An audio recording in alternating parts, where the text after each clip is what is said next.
반갑습니다. 중등부 친구들. 9월 6일 월요일 데일리 큐트 시간에 나오신 여러분들을 주님의 이름으로 환영하고 축복하고 사랑합니다. 개학하고 월요일에 이렇게 하나님 말씀 보는 게 쉽지 않은 거 알고 있는데도 이렇게 나와서 정말 고맙고요. 우리 같이 함께 좋은 시간, 하나님 말씀 알아보는 시간 가져봤으면 좋겠고, 우리 딴에서는 하나님 말씀을 알아보는 시간이지만 하나님에게는 우리가 하나님께 더 가까워지는 시간, 우리가 하나님께 시선을 드리는 시간이라고 보여지지 않을까 싶어. 그러니 그게 참 축복이겠다라는 생각이 들고요. 지금 이 시간 우리가 함께 할 그 시간이 그렇게 하나님과 함께하는 시간 되기를 좀 바라봅니다. 그런 마음으로 전도사님이 기도하고 우리 같이 큐티 해볼게요. 기도합니다. 사랑의 하나님 아버지, 감사합니다. 오늘 하나님께 우리의 시선을 드리기 원합니다. 하나님께 우리의 소망을 드리기 원하며 우리의 소원을 하나님께 드리기를 원합니다. 주님, 우리와 함께하여 주시고 이 시간에 주님께서 보여주시는 것을 보고 주님께서 느끼게 해주시는 것을 느끼는 우리 중등부 되게 해주세요. 예수님 이름으로 기도합니다. 아멘. 자, 오늘 우리가 함께 볼 말씀은 누가복음이래. 갈라디아서 3장 10절로 18절 말씀입니다. 같이 함께 볼게요. 그러나 율법을 의지하는 사람은 다 저주를 받습니다. 성경에도 이렇게 적혀 있습니다. 율법책에 적혀 있는 것을 다 지키지 않는 사람은 저주를 받는다. 율법을 통해서는 하나님으로부터 의롭다함을 얻지 못한다는 것이 분명합니다. 성경에 이렇게 적혀 있습니다. 의인은 믿음으로 말미암아 살 것이다. 율법은 믿음에서 생겨난 것이 아닙니다. 율법을 지키는 사람은 율법으로 인해 살 것이다 라는 말씀도 있습니다. 그리스도께서는 율법이 우리에게 씌운 저주를 거두어 가셨습니다. 그리스도께서 우리를 대신하여 저주를 받으셨습니다. 성경에도 이렇게 적혀 있습니다. 나무에 달린 사람은 다 저주를 받은 것이다. 그리스도께서 그렇게 하신 것은 하나님께서 아브라함에게 약속하신 복이 이방인에게도 미치게 하기 위함입니다. 이 복은 예수 그리스도를 통해 옵니다. 이거 너무 중요하다. 이 복은 예수 그리스도를 통해 옵니다. 예수님은 우리로 하여금 하나님께서 약속하신 성령을 믿음으로 받게 하시기 위해 죽으셨습니다. 형제들이여, 예를 들어 말해보겠습니다. 사람들 사이에서도 약속을 맺으면 아무도 그 약속을 무효로 하거나 어떤 것을 덧붙일 수 없습니다. 하나님은 아브라함과 그 자손에게 약속하셨습니다. 그런데 하나님은 여러 사람을 가리키는 말로 그 자손들이라고 하지 않고 오직 한 사람을 가리키는 말로 내 자손이라고 말씀하셨습니다. 그 한 사람이 바로 그리스도이십니다. 내 말뜻은 이렇습니다. 하나님께서 아브라함과 맺으신 그 언약을 그보다 430년 뒤에 나온 율법이 없앨 수 없다는 것입니다. 만약 우리가 받을 유업이 율법을 통해서 온다면 그것은 약속에서 나온 게 아닙니다. 하지만 하나님께서는 약속하신 것에 따라 아브라함에게 복을 베풀어 주셨습니다. 아멘. 이런 내용입니다. 뭔가 이번 말씀은 좀 어려운 것 같지 않니? 뭔가 종교적인 것 같은 말씀인 것 같고 뭔가 좀 그런 딱딱한 이야기? 뭔가 전도사님 인상은 그렇거든. 여러분이 어떨지 모르겠는데 우리 다시 한번 이 말씀 여러분이 스스로 좀 더 정성스레 읽어보고 같이 나눔해보면 좋겠습니다. 시작! 여러분은 어땠나요? 이 말씀 어렵진 않았나요? 좀 어느 부분에 눈길이 머물고 마음이 머물고 좀 펜이 이렇게 밑줄이 쳐졌는지를 모르겠네요. 안 쳐졌을 수도 있겠다 싶고요. 이게 뭔 소린가 라고 여러분이 느꼈겠다라는 생각도 듭니다. 전도사님의 나눔을 좀 간략하게 해보면은 이런 생각이 좀 들었어요. 뭐냐면은 율법에 대한 이야기죠. 이렇게 한번 생각을 해보자. 율법이 뭘까? 율법이 뭘까? 좀 너무 포괄적인 질문이죠. 율법이 뭘까? 그러면은 이 율법이 뭘까? what에 대한 질문 말고 율법이 언제 주어졌을까? when에 대한 질문을 우리 한번 해보자. 율법 언제 주어졌을까? 이거 다 출애굽기, 신명기, 민수기 이런 데 보면 나오긴 하거든요. 그런데 뭐 전도사님이 그런 성경 이야기를 하자라는 것보다는 오늘 이 말씀 가지고 묵상을 해보자라는 거니까 다른 성경 이야기는 좀 거두절미하고 이야기를 해볼까 해요. 이 율법이 언제 주어졌냐에 대해서 우리 보통 출애굽기 19장에서부터 나오는 이야기를 합니다. 그런데 이거 말고 이렇게 한번 생각을 해보면 좋겠어. 율법이 인간이 타락하고 나서 주어졌게, 타락하기 전에 주어졌게? 맞춰봐요. 율법이 인간이 타락을 하고 나서 타락하기 전에 주어졌을까요? 타락하고 나서 주어졌을까요? 타락을 했다라면 인간이 완전한 상태에서 완전해지지 못한 불완전한 인간이 되었다라는 거잖아. 우리가 불완전하기 때문에 죽기도 하고요, 거짓말을 하기도 하고요, 죄를 짓게 되었다라고 우리가 성경에서 발견하는 거는 모르겠지만 교회에선 이야기를 하잖아요. 인간이 전적으로 타락했기 때문에 인간이 선하지 않다, 그래서 구원이 필요하다라고 교회가 이야기를 하고 있잖아. 그러면은 이 인간이 타락하고 나서 이 율법이 주어졌다라면 이 율법을 다 지킬 수 있는 사람 아무도 없겠다라는 생각이 들기도 하고요. 그럼 반대로 인간이 타락하기 전에 율법이 주어졌다라면 인간이 다 지킬 수 있겠다라는 생각이 들죠. 여러분 한번 잘 생각해봐요. 율법이 언제 주어졌나요? 인간이 타락하고 나서 주어졌을까요? 타락하기 전에 주어졌을까요? 맞아요. 타락하고 나서 주어졌어요. 그래서 성경은 단 한순간도 이 율법을 다 지키는 인간에 대해서 이야기를 하지도 않고요, 기대조차 하지 않고 있어요. 인간은 율법에 대해서 다 지킬 수 있는 존재가 애초에 아니었기 때문이죠. 그럼 이게 왜 있을까? 애초에 다 지킬 수 없는 것이라면 이게 왜 있을까? 그 필요조차 좀 궁금하지 않나요? 다 지킬 수 없는 거면은 없어도 되잖아. 어차피 못 지킬 거 왜 있어요? 라는 생각이 들기도 하지요.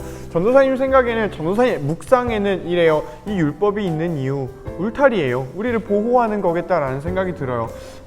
우리가 비록 타락을 해서 이렇게 완전해질 수 없는 사람들이지만 그래도 더 최악으로 가지 않고 하나님이 그래도 모아가지고 너네를 구별하고 싶어, 너네를 구원하고 싶어, 너네를 사랑하고 싶어, 내가 너를 통치할 거니까 너희 몸을 스스로 구별해서 나의 백성으로 살아가자 라고 하나님께서 율법을 이스라엘 백성에게 역사 속에 어느 순간 주셨다라는 것이 우리가 구약 성경에서 보는 율법이지요. 그래서 하나님의 울타리라는 생각이 들어요. 하나님 백성으로서 세상과 구별되어지는 그 라인, 울타리라는 생각이지요. 그리고 오늘 갈라디아서는 이런 이야기를 해요. 이 율법 쓸모없다라고. 그러니까 이게 이제 끝났다라는 거예요. 울타리가 걷어졌다. 울타리가 걷어지는 순간 언젠가요?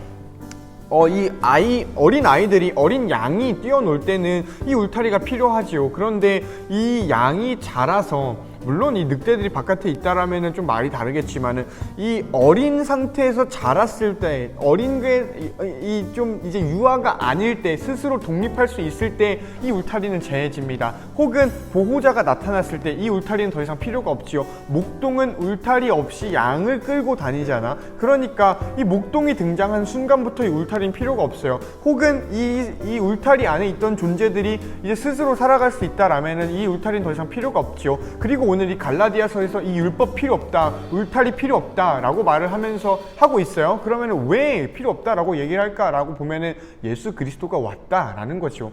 예수님 왔으니까 이제 더 이상 너희들에게 율법 필요 없어, 너희는 이제 자유롭게 살아 라고 이야기를 하는 거야. 그런데 이거 중요한 거야. 울타리가 없어졌다라고 해서 안전할 필요가 없어진 거 아니야. 다시 한번, 울타리가 필요 없어졌다라고 해서 안전할 필요조차 없는 건 아니에요. 그래서 예수님이 뭘 하셨냐면은, 여기 한번 보자.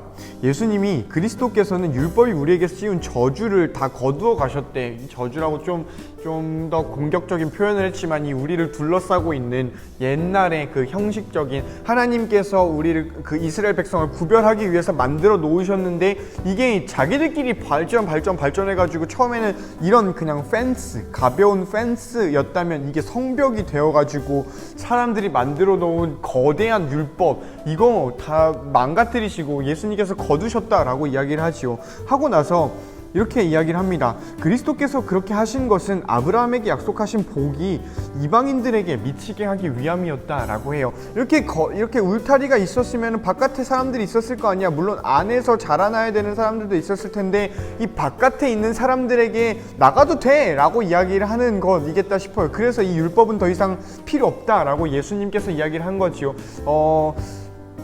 그러면서 전도사님이 아까 이야기를 했던 걸 좀 더 보충하자면은, 아까 이야기에 뭘 했죠? 울타리가 없다고 안전할 필요가 없는 건 아니다 라는 거예요. 울타리가 없어도 안전해야 돼요. 이제 울타리 없어도 안전할 것 같으니까 울타리를 걷어내신 거니까. 그래서 예수님이 이렇게 이야기를 해요. 성령을 받게 하기 위함이다 라고 하지요. 이제 울타리가 없이 성령이 오신 거야. 그리고 이 본문은 신약 성경 통틀어서, 구약 성경, 신구약 성경 통틀어서 예수님이 십자가에 달려 돌아가신 이유를 설명하는 몇 안 되는 구절이에요. 이렇게 이야기를 합니다. 예수님은 우리로 하여금 하나님께서 약속하신 성령을 믿음으로 받게 하기 위해 죽으셨습니다. 예수님이 죽은 목적을 이렇게 설명해요. 너가 믿음으로 성령님을 받게 하는 삶을 살게 하려고, 너에게 성령님을 보내주시려고 예수님이 돌아가셨다라고 이야기를 한다라는 거지요. 그런 여기까지 이야기를 한번 해보면은, 율법이 없어졌어. 율법이 없어진 이유 뭐냐면요, 안전할 필요가 없어서 아니에요. 성령님이 오셨기 때문이야. 예수님이 오셨고, 예수님이 우리를 위해 죽으셨고, 예수님이 부활하시고 나서 우리에게 성령을 보내주셨기 때문에 이 성령님이 계시니 이제 더 이상 율법은 필요 없어. 그래서 이 율법이 필요 없어졌으니 이방인에게도 나가도 돼. 이방인에게 나가야만 해. 그리고 이방인은 이걸 받아들였으면 좋겠다라는 게 바울 아저씨의 이방인을 향한 복음이겠다라는 생각이 들죠. 여러분은 복음 하면 어떻게 정리할 수 있을지 모르겠어요. 왜 그 전도사님들이나 목사님들한테 이런 이야기를 많이 해요. 복음이 뭔가요? 복음은 한마디로 정리해 주세요 라고 물어보는 분들도 계시고요. 또 전도사님이나 목사님들 가르쳐주는 교수님들은 여러분 스스로가 복음을 한마디로 정의할 수 있어야 돼요 라고 이야기를 해주세요. 물론 맞는 말이고, 그게 그 말이 의미하는 게 복음을 딱 정리해라, 복음의 정의를 딱 내려라 라는 것보다는 여러분이 스스로 복음의 의미에 대해서 더 깊게 생각해 보세요 라는 표현이라고 전도사님이 생각을 해요. 왜냐하면 복음은 한마디로 정의될 수가 없거든. 복음은 절대 한마디로 간결하게 정리될 수 없어요. 그럼에도 이거를 좀 표현을 하고자 좀 전도사님이 정리를 해본다면, 오늘 가지고 있는 전도사님 생각으로 정리된 복음은 예수 그리스도께서 너를 위해 돌아가시고 죽으시고 부활하시고 승천하셨어. 그리고 다시 오실 것인데 그때까지 성령님을 우리에게 보내주셔서 우리가 성령으로 소망할 수 있고 성령으로 하나님 나라를 살아갈 것을 소망할 수 있게 해주셨어. 이게 내가 생각하는 복음이야. 길었죠. 한 문장 아닌 것 같지만 콤마가 없었으니 이 점이 없었으니까 한 문장이라고 해줘요. 전도사님은 그렇게 생각해요. 예수님이 나를 위해 죽으시고 부활하시고 승천하시면서 성령을 보내시고 성령을 힘입어 우리가 살아가며 하나님 나라를 꿈꿀 수 있어요. 내가 만난 복음은 이러고 내가 전하고 싶은 복음은 이거예요. 그리고 이 복음이 나는 너를 자유롭게 할 거라고 생각해. 그리고 이 복음이 우리를 자유롭게 하고 나를 자유롭게 한다고 생각해. 더 이상 율법에 매여 있는 삶이 아니라요. 이 율법이라고 다 나쁜 건 아니거든. 그런데 이 나쁜 건 아닌 것조차에서도 해방돼서 우리는 성령과 함께 살아가는 삶을 살 거야. 성령님이 새 사람으로 우리를 만들어 주실 거고, 새 언약으로 우리를 새롭게 피조해 주실 것이니, 새롭게 창조해 주실 것이니, 우리 그걸 기대하면서 새로운 것들을 소망하면서 살아가는 나와 너가 되면 좋겠다 라는 생각을 좀 해보게 됩니다. 이제 좀 마무리를 해볼까 해요. 갈라디아서가 워낙에 어려운 본문이고 전도사님도 말을 워낙에 잘 못하는 사람이어서 좀 이렇게 날카롭지 못한 이야기를 하는 것 같아요. 다듬어지지 않은 이야기, 뭉툭한 이야기를 하는 것 같아서 좀 미안한 마음이 있습니다. 그래서 좀 정리를 해보면은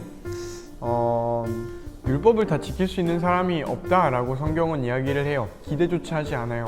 그 누구도 성경의 그 어떤 인물도 너 율법 더 똑바로 잘 지켜 라고 이야기를 하지 않지요. 물론 구약의 특수한 몇몇 상황에선 그런 것들이 있는데, 그럴 때조차 율법 자체가 목적이 아니라 율법을 지킴을 통해서 우리가 하나님의 백성이라는 정체성을 기억하자, 이걸 잊지 말자, 이걸 지켜내자 라는 게 목적이다 보니 율법 자체가 목적이 된 적은 신구약 성경을 통틀어서 단 한 번도 없었어요. 그리고 오늘 이 갈라디아서 성경에서는 율법이 완성이 되었으니 그 율법을 완성하신 그리스도를 바라보자. 그리스도께서 우리를 위해서 죽으시고 나서 우리에게 성령을 보내주셨으니 우리 그 성령을 믿으며 믿음 안에서 살아가자. 믿음 다하여 그 위에 서리라. 하나님 나라는 무너지지 않으리 라고 고백하며 살아가자 라고 전도사님 스스로에겐 좀 도전이 되는 듯해요. 그래서 여러분 스스로에게는 어떤 것들이 묵상되어지고 어떤 것들이 기억에 남는 오늘의 큐티일지는 모르겠지만, 전도사님에게는 하나님 나라를 바라보는 삶은 예수 그리스도를 믿는 삶이며, 그 예수 그리스도를 믿는 삶은 성령 안에 자유한 삶이니 우리가 자유했으면 좋겠다라는 생각이 들어요. 진리가 너를 자유롭게 할 거야. 우리 그거를 소망하며 이번 한 주 잘 열어가는 너와 내가 되면 좋겠다라는 생각이 듭니다. 그러면은 시작된 한 주, 시작된 하루, 시작된 월요일 주님 안에 승리하는 여러분 되기를 바라면서 인사할게요. 안녕.